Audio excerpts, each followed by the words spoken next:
ये जो आप पहले दिन ही कलश स्थापना होती है और पहले दिन ही आपको ये ज्ञान हो जाए कि बच्चे पूछें कि कलश क्यों रखा जाता है, कलश के ऊपर आम के पत्ते क्यों लगाए जाते हैं, कलश के ऊपर नारियल क्यों रखा जाता है, कलश के ऊपर 9 बार मोली क्यों बांधी जाती है, मोली मतलब लच्छा नाड़ा 9 बार क्यों लपेटा जाता है नारियल के ऊपर, कलश के ऊपर जब रखते हैं।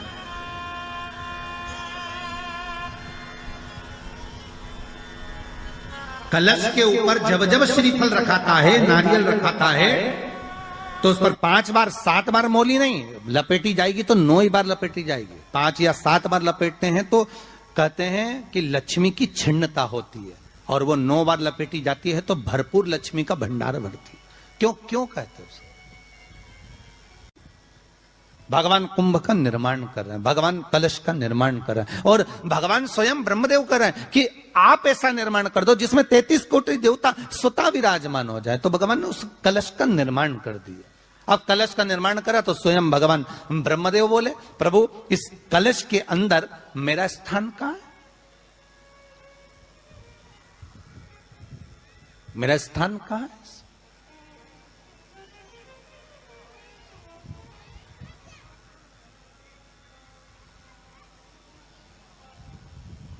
बहुत ध्यान देना महाराज, कलश का जो मुख होता है उस मुख पर भगवान विष्णु का स्थान होता है। किसका स्थान है? भगवान विष्णु का। थोड़ा सा नीचे आओगे, जहां से कलश का मुख दबा हुआ होता है, वह जगह भगवान स्वयं शिव की होती है। किसकी जगह है? भगवान शंकर की। कलश का अग्रभाग, नीचे का भाग जहां से फैला हुआ होता है, वहां ब्रह्मा का आधिपत्य स्थापित होता है। फिर कलश का जो नीचे का भाग होता है वो भगवान शिव और शक्ति का स्थान होता है। कलश के बाहरी भाग में, जहां पर बाहर का हिस्सा होता है, उस कलश के बाहरी भाग में 33 कोटि देवताओं को भगवान शंकर ने लाकर विराजमान किया होता है। महाराज भगवान शंकर 33 कोटि देवताओं को निमंत्रण देकर उस कलश में विराजमान कर दिया। कितना सुंदर लिखा है देवी भागवत के अंदर कि जहां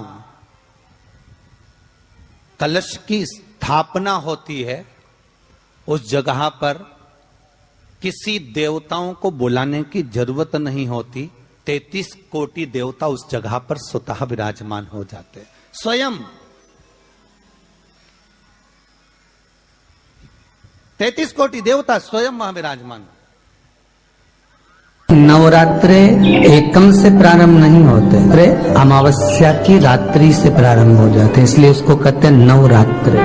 क्योंकि नवमी के दिन माता जी का विसर्जन हो जाता है, जवारों का विसर्जन हो जाता है, व्रत करने वाले कन्या पूजन भोजन भंडारा कराकर विराम दे देते हैं। तो नवमी की रात्रि उसमें नहीं जुड़ा पाती, उसमें रात्रि अगर जुड़ती है तो ये अमावस्या की रात्रि से जुड़ना प्रारंभ होता है, तब जाकर वो नवरात्रि पूर्ण हो पाती है। पितृलोक में पितृ जैसे निवास होकर भी इंतजार करते हैं। 4 नवरात्रे हैं तो 4 ही श्राद्ध हैं। आज मौनी अमावस्या है, श्राद्ध का विराम हो जाता है और कथा अर्थात नवरात्रे प्रारंभ हो जाते हैं दूसरे दिन।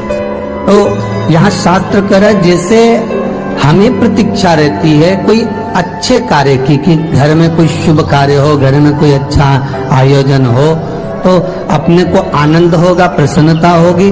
उसी तरह हमारे जो पूर्वज चले गए, जो पूर्वज चाहे वो अधोगति में गए हों, चाहे वो देवगति में गए हों, चाहे वो पितृलोक में निवास कर रहे हों, तो जितने भी पितृलोक में निवास करने वाले पूर्वज होते हैं वो भी ये विचार करते हैं कि हमारे घर के वंश द्वारा, हमारे वंशजों द्वारा कोई ऐसा सत्कर्म हो जिससे हमारे जीवन की वितृप्ति हो और हमें आनंद की अनुभूति हो। और ध्यान दीजिएगा महाराज, आपको चैत्री नवरात्रि का स्मरण होगा, आपको शरदी नवरात्रि का स्मरण होगा, पर जो आषाढ़ में और माघ में जो नवरात्रे पढ़ते हैं इसका एक आनंद ही दूसरा रहता है। बस इतना जरूर होता है कि दुनिया के लोग वो जो 2 नवरात्रे होते हैं उसमें कलश की स्थापना भी करते हैं, देवी का पूजन भी करते हैं, अर्चना भी करते हैं, मंदिरों में भीड़ भी रहती है और खूब प्रेम से माता का जगराता वगैरह सब होता है। पर ये जो नवरात्रे हैं 2 गुप्त नवरात्रे, इनका लोगों को स्मरण नहीं था। वो तो धीरे धीरे ये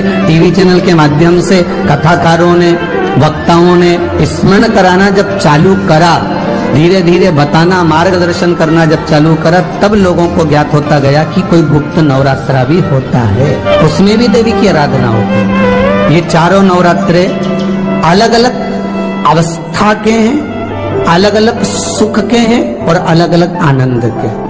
आपके घर में पितृदोष है, आपको ऐसा महसूस होता है, तो किसी भी नवरात्रि के पहले जो अमावस्या पड़ती है, जिस दिन अमावस्या रहे उस दिन चावल की कटोरी में एक कपूर का टुकड़ा रख दीजिए, छोटा सा, और कपूर का टुकड़ा रखकर उस कपूर को दरवाजे के बाहर कटोरी में ही, चावल रखी हुई कटोरी में ही उसको पितरों का स्मरण कर कर जला दीजिए।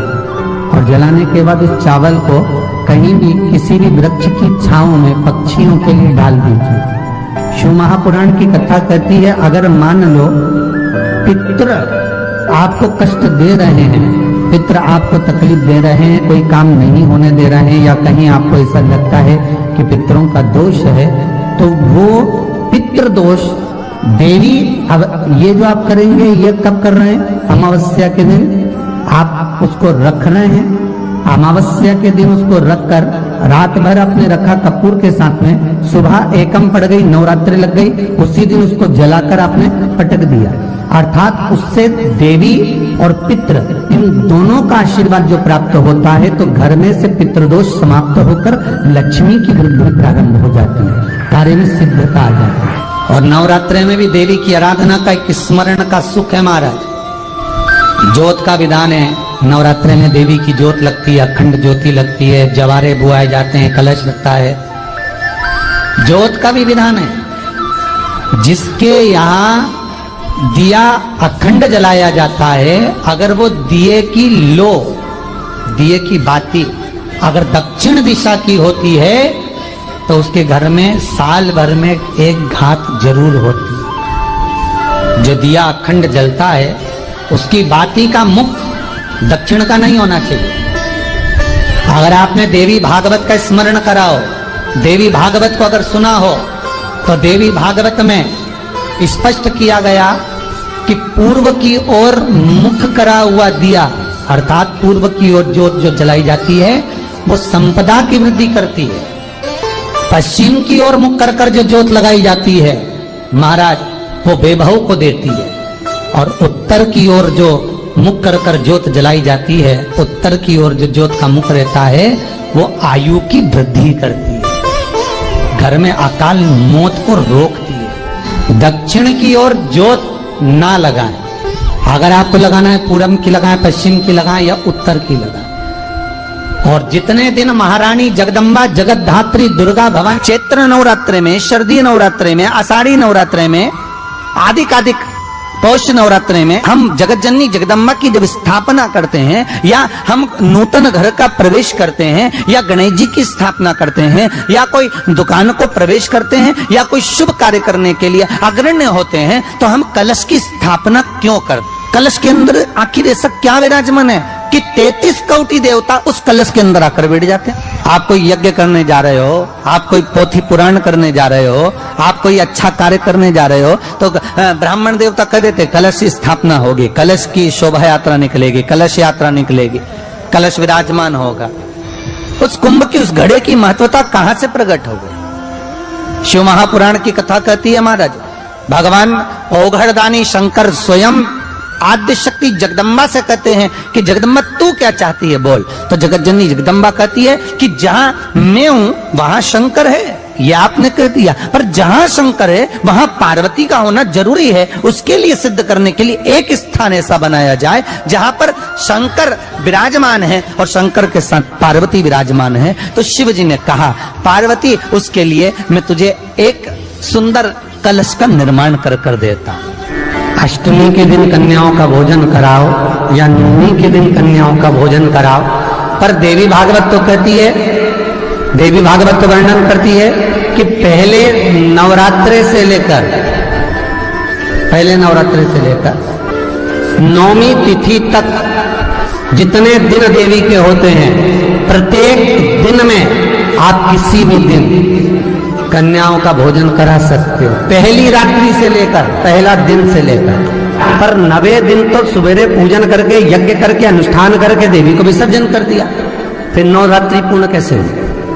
नवरात्रि की पूर्णता होती है अमावस्या की रात से गिनी जाती है। कौन से दिन से गिनते हैं? अमावस्या की रात्रि, फिर एकम की रात्रि, फिर दूज की रात्रि, ऐसे गिनते गिनते अष्टमी की रात्रि तक और नौमी के दिन सुबह तक या दोपहर तक या शाम तक, जब तक आप यज्ञ ना करें तब तक ये 9 रात्रियां पूर्ण गिनी जाती है महाराज देवी भागवत के हिसाब से पूर्णता। अब हमने कन्या भोजन का जो क्रम बनाया, अष्टमी के दिन करा देंगे, नौमी के दिन करा देंगे, इस तिथि को करा देंगे, पर भाव देखिए, शास्त्र कहता है भूखे को भोजन जब कराइए जब उसको भूख लगी हो, और ऐसों को कराइए जिसको जरूरत पड़ रही है।